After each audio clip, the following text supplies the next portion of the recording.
Shalom, shalom bien-aimés dans le Seigneur, que la grâce, la paix, la joie, l'amour, la lumière et l'esprit de piété habitent en vos cœurs et y demeurent pour toujours.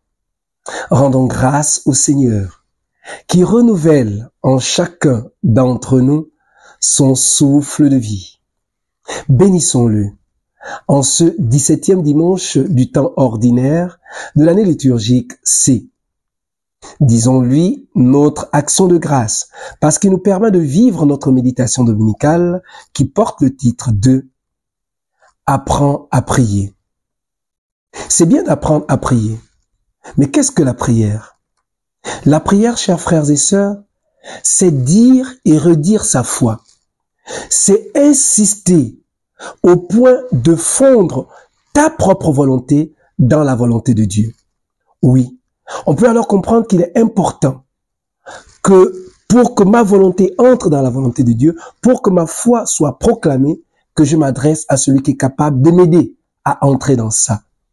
C'est pourquoi dans l'évangile, après que Jésus eut prié, les disciples lui disent « Apprends-nous à prier ». Et que dit-il? Quand vous priez, dites « Notre Père ». Oui. Donc, on peut ici comprendre que celui à qui on s'adresse n'est pas n'importe qui, mais c'est bien ton Père, c'est bien mon Père.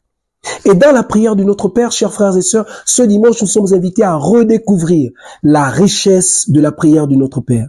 Nous sommes invités à découvrir la richesse de la prière de notre Père. Il y a des premières demandes qui invitent à la descente ou à la venue du règne de Dieu dans nos vies et dans notre environnement, dans notre monde.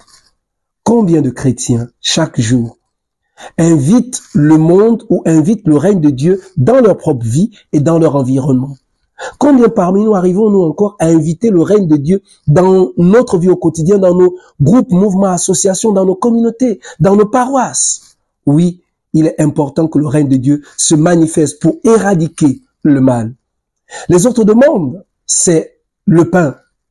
Le pain, il est le pain de tous les jours, nourrir le corps, mais il est avant tout nourrir l'âme, et donc l'Eucharistie. Puis il y a le pardon. Sans le pardon, nous ne pouvons pas être sauvés. Nous avons donc besoin du pardon de Dieu pour qu'à notre tour, nous puissions pardonner à nos frères et sœurs. Puis, il y a le secours de Dieu afin que nous n'entrions pas en tentation. Chers frères et sœurs, nous devons apprendre à prier. La prière n'a rien d'extraordinaire. Sinon, c'est une activité extraordinaire, mais dans la vie quotidienne et donc dans l'ordinaire. Alors demandons au Seigneur la grâce d'être des hommes et des femmes qui apprenons à prier et qui prions de cœur et d'âme, afin que, par notre prière, nous arrivions à plaire à Dieu en tout temps et en tout lieu pour sa plus grande gloire et le salut de chacune de nos âmes. Loué soit Jésus-Christ à jamais. Que le Seigneur vous bénisse et vous accorde de passer un fructueux dimanche, lui qui est Père, Fils et Saint-Esprit. Amen. Soyez bénis. Soyons des hommes et de femmes de prière si nous voulons accomplir la volonté de Dieu.